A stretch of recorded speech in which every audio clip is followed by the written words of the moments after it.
গেটের কাছাকাছি অগ্রসর হচ্ছিল, ক্রমশই সাদ্দাত দেখতে পেল হুদ আলাইহিস সালামের দেহাবয়ব পরিবর্তিত হয়ে একটা সুন্দর ফুটফুটে চেহারার যুবক হয়ে গেল। বাদশা সাদ্দাত চিৎকার করে বলল, কি হুদ, এখন জাদু মন্ত্র করছো? যত কিছুই করো, বেহেশত তুমি দেখতে পাবে না। এই বেহেশত শুধু আমার। যাও তোমার প্রভুকে বলে দাও সাদ্দাত কি বানিয়েছে।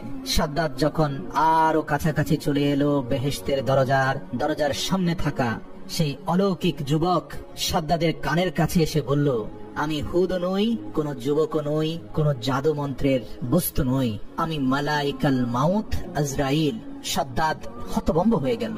সে বলল, আমার সাথে মশকরা করছিস? আজরাইল আলাইহিস সালাম শান্ত গলায় বললেন, আমি আজরাইল ফেরেশতা, তোমার জান কবজ করার জন্য এ বিশ্বজাহানের মালিক এক এবং অদ্বিতীয় আল্লাহ আমাকে পাঠিয়েছেন। সাদ্দাত ক্রোধান্বিত হয়ে উঠল, চিৎকার করে বলল, সাবধান, আমার সঙ্গে তামাশা করার চেষ্টা করিস না।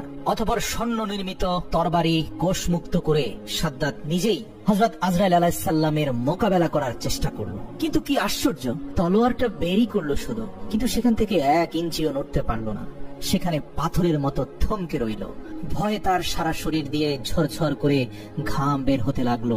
ধীরে ধীরে সাদ্দাত উপলব্ধি করলো তার চারপাশে থাকা অসংখ্য মানুষ বাতাসের সাথে মিলিয়ে যাচ্ছে, সব শূন্য আর একাকার হয়ে যাচ্ছে। শুধু সামনে বেহেশতটা তার রূপ যৌবনের ঝলক দেখাচ্ছে। সাদ্দাত শরীরের সর্বশেষ শক্তি দিয়ে চিৎকার করে বলল, সৈন্যগণ, শত্রুকে মোকাবেলা করো। আজরাইল ফেরেশতা অট্ট হাসিতে হেসে বলল, কোথায় তোমার সে বিশাল সৈন্য?